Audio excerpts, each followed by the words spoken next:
Assalamualaikum warahmatullahi wabarakatuh. Selamat datang di vlog kami ingin wawancara DPM. Dadah.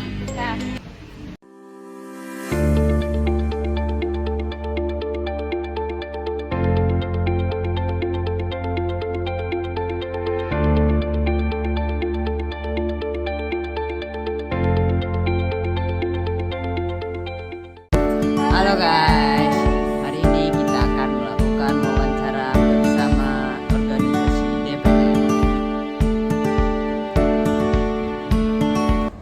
Baik, di sini kita telah bersama narasumber dari organisasi DPM. Dengan Mas siapa? Baik, perkenalkan nama saya Ilham Mardika selaku Ketua DPM FEB dari Program Studi Manajemen. Saya akan mengajukan pertanyaan Mas tentang profil singkat organisasi DPM. Pertanyaan pertama, kapan organisasi ini berdiri? Apa sih visi dan misi yang ingin dicapai? Baik, izin menjawab. Jadi untuk tahun pastinya dari berdirinya Dewan Perwakilan Mahasiswa ini belum tahu pasti, tapi untuk berjalannya ini sudah sejak lama. Dan untuk visi misinya sendiri yakni untuk mewujudkan agar mahasiswa FEB, terutama FEB tadi, untuk lebih paham terkait legislatif dan juga menyampaikan aspirasinya. Untuk misinya sendiri di periode saya itu ada 4 yang fokusnya ini untuk meluruskan agar Ormawa yakni JBM dan DPM ini berjalan dengan sesuai dengan ADART atau anggaran dasar anggaran rumah tangga, dan juga untuk mengoptimalkan penyelenggaraan aspirasi tadi legislatif advokasi. Jadi kita menampung aspirasi dari mahasiswa umum, lalu kita mengadvokasikannya kepada pihak terkait, misalnya dari dosen ataupun dari rektor gitu.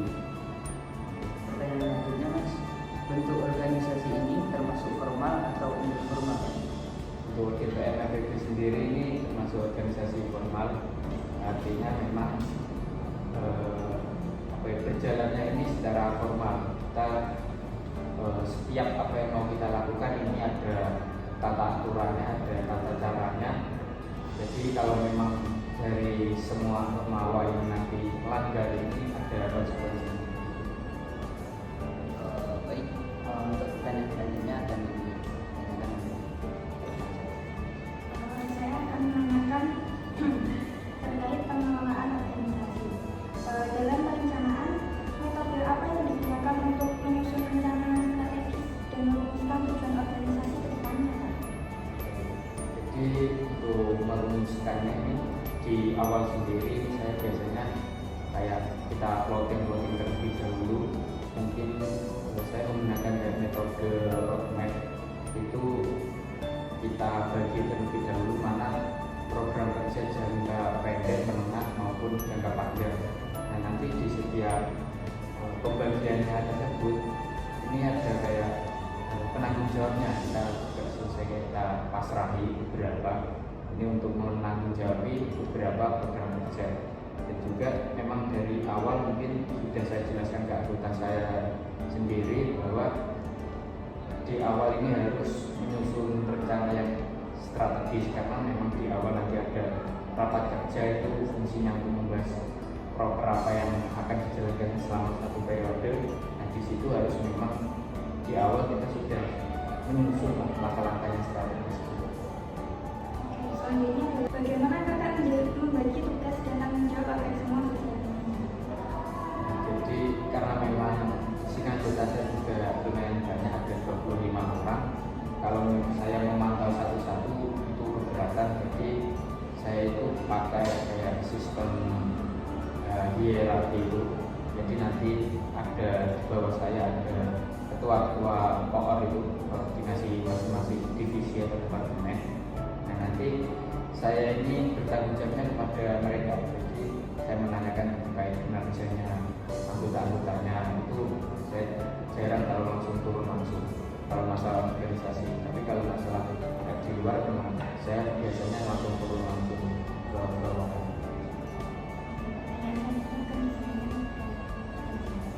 Oke Kak, kalau tadi sudah perencanaan dan organisasian, dalam pengarahan apa yang memotivasi anggota tim Kakak untuk memberikan yang terbaik di organisasi? Jadi kalau memang dari saya sendiri kalau untuk memotivasinya kayak kurang dalam hal tersebut lah. Jadi biasanya saya melalui pendekatan. Jadi saya langsung ke anggota-anggota, saya main sering langsung ke bawah maupun bahkan saya sering kayak turun langsung selain di jajaran DPM. Itu karena memang untuk menjadi sinerginya lah dari, jadi kan itu kayak mempengaruhi lah. Kalau mereka nanti tidak bekerja nanti pasti kayak ada rasa gak enakan gitu.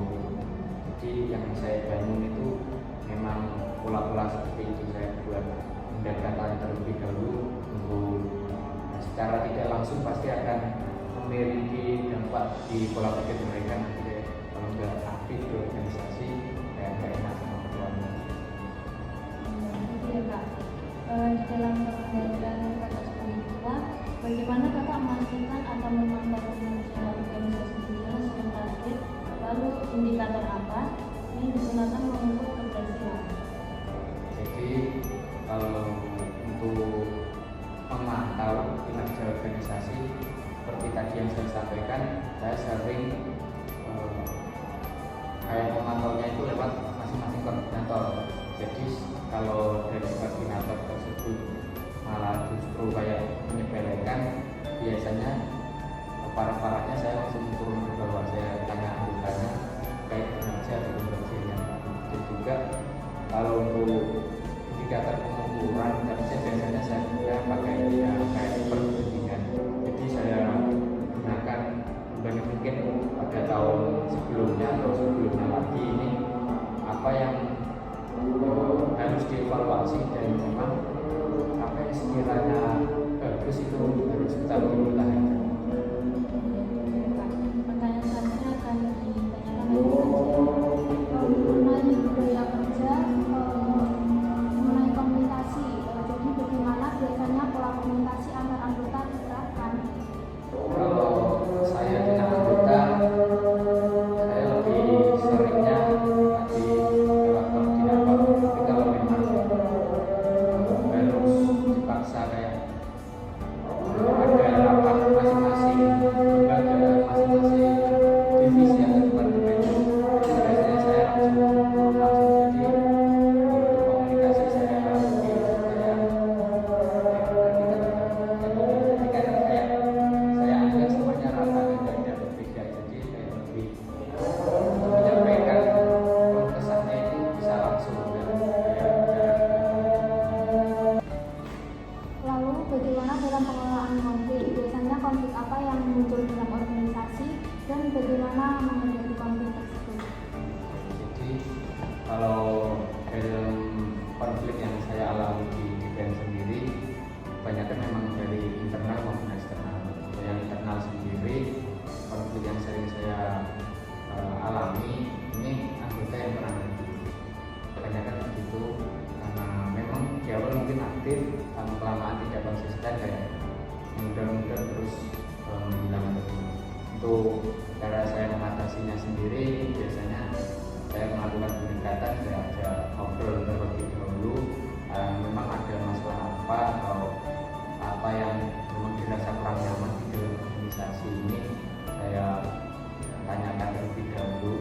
Dan biasanya kalau memang sudah sampai kayak kelewatan dan juga tidak mengindahkan apa yang saya perintahkan, itu biasanya saya turunkan surat peringatan. Itu SP1 mungkin masih peringatan sekedar surat lah peringatan, terus SP2 mungkin ada tindak lanjut saya ajak ketemu dan ngobrol. Untuk SP3 biasanya saya langsung keluarkan.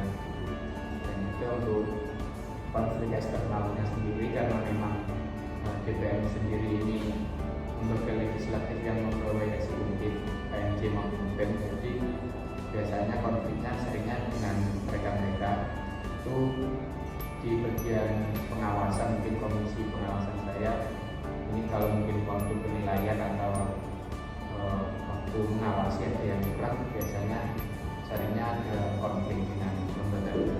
Untuk mengatasinya sendiri biasanya saya temukan dua orang tersebut, antara anggota saya dan juga anggota dari mereka, mungkin apa yang dirasa kurang atau dipermasalahkan, dan juga saya jabarkan rinci terlebih dahulu untuk menguraikan permasalahan tersebut ujungnya bagaimana.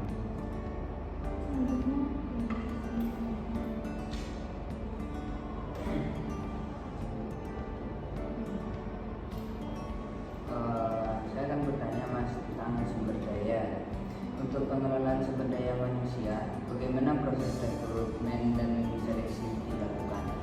Untuk DPM sendiri mungkin berbeda dengan KMJ maupun BEM yang mereka itu mengadakan open recruitment terbuka. Kalau di DPM sendiri ini lewatnya delegasi. Jadi dari kita mendelegasikan masing-masing KMJ atau himpunan itu mengirimkan untuk MJM sendiri di periode ini mengirimkan 9 orang, akuntansi 7 orang, dan ekonomi Islam itu ada 5 orang.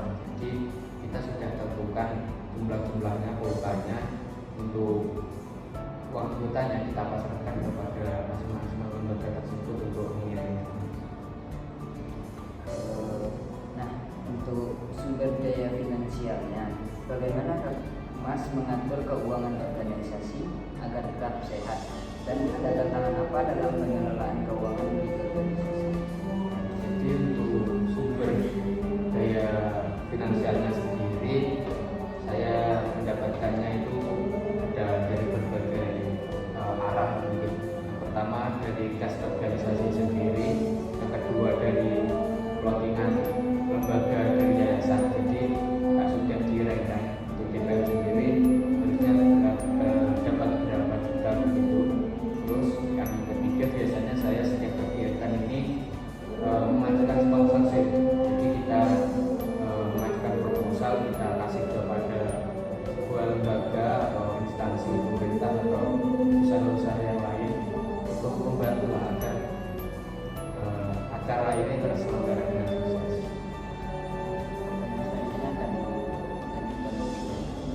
Ini kan sudah sumber daya manusia dan sumber daya finansial.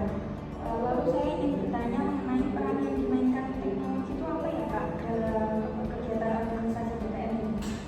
Kalau untuk teknologi sendiri fokusnya memang di handphone sendiri, karena memang komunikasi kebanyakan lewat HP.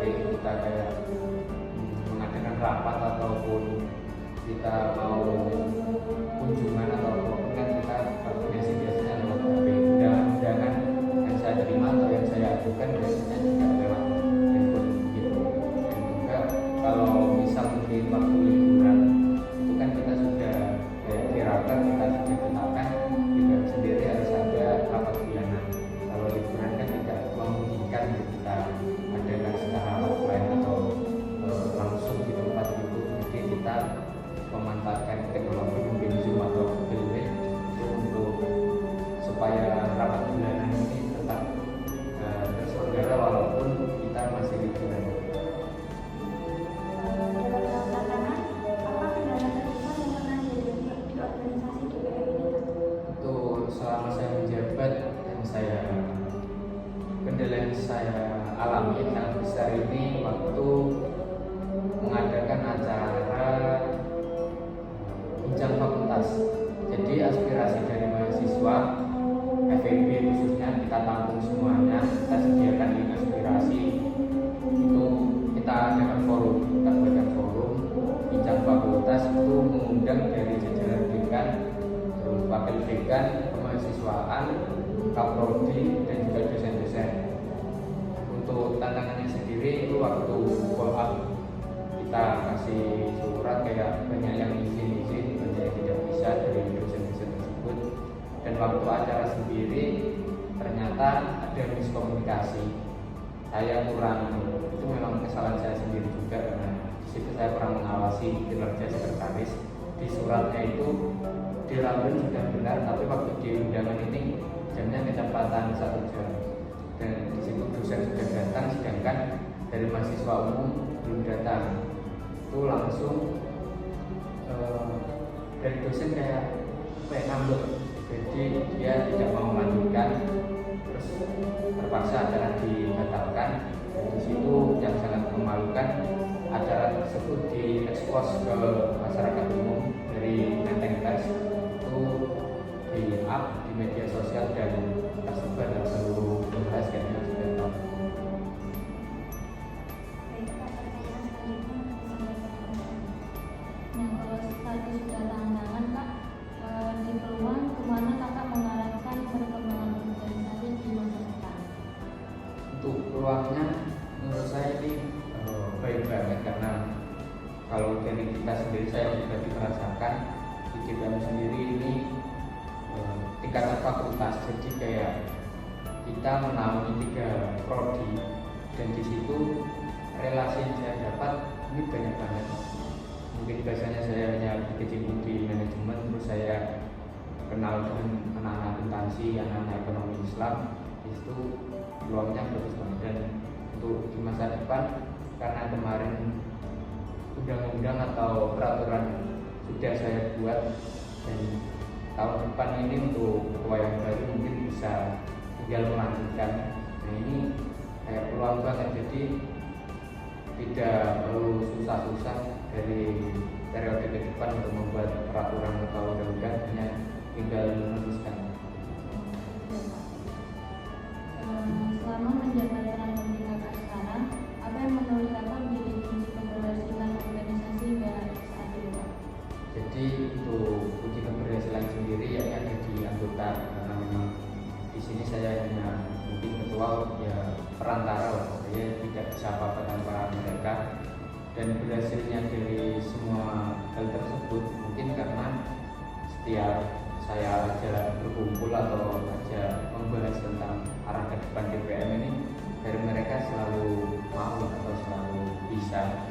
Jadi kayak saya lebih bebas, ini mau saya bawa ke arah mana, kayak dari mereka ini ada gagasan atau masukan yang baru yang baik lah untuk DPM depannya, itu pasti saya dengarkan. Jadi saya tidak kayak langsung mengambil keputusan atau membawa arah DPM kemana, jadi saya harus mempertimbangkan dari pendapat mereka lebih dahulu. Seperti bermusyawarah. Iya. Jadi pertanyaan selanjutnya akan dilanjutkan dengan saya.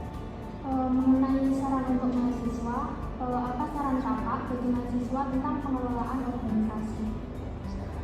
Jadi kalau dari saran saya mungkin untuk mengelola organisasi itu ya lumayan berat, karena kita kayak diamanahi, kalau tidak dijalankan ya itu nanti lah kita sudah bicara banyak, ngomong banyak tapi tidak dijalankan, itu biasanya yang beratnya di situ, karena di awal-awal aktif, di akhir agak kurang aktif, itu kayak PR.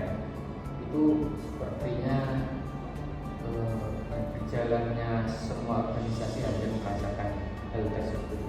Dan juga untuk yang lagi menjalankan organisasi atau sedang memimpin sebuah organisasi, banyak-banyakin bersabar, karena memang biru-bikunya organisasi itu tidak bisa ditebak, jadi harus sering-sering komunikasi dengan kita. Lalu pengalaman apa yang paling berkesan selama Kakak memimpin organisasi dan dapat memberikan inspirasi bagi mahasiswa? Untuk pengalaman yang paling berkesan bagi saya yakni bertemu dengan anggota-anggota saya yang memang sangat aktif dan juga selalu lucu-lucu. Jadi kayak walaupun kita rapat ataupun kita sidang itu kayak tidak pernah bosan. Jadi ada aja gebrakan baru yang bikin kayak ketawa semuanya atau gimana. Dan juga untuk mungkin kalau inspirasi bagi orang lain kayaknya bagaimana cara kita menyikapi aja, karena memang dari awal saya tidak pernah keras dengan anggota, makanya sampai akhir itu anggota saya kayak sama saya langsung nggak ada sekat atau batasan. Di sini ngajak ngobrol juga langsung santai dan juga sering ketawa-ketawa bareng, walaupun ini juga saya sebenarnya sudah reor, baru kemarin reor, tapi kayak masih sering lah dari anggota-anggota saya ini info ngopi atau info main kemana, jadi ini berkesan banget bagi saya dan mungkin tidak saya lupakan. Terima kasih banyak Mas atas kesediaan waktu untuk kegiatan wawancara ini dan menambah pengetahuan untuk kami. Sekian dari wawancara kami, terima kasih Mas.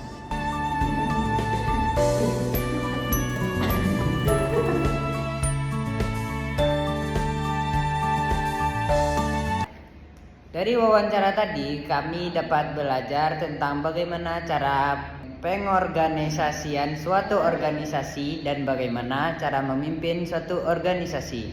Sekian vlog dari kami, sampai jumpa.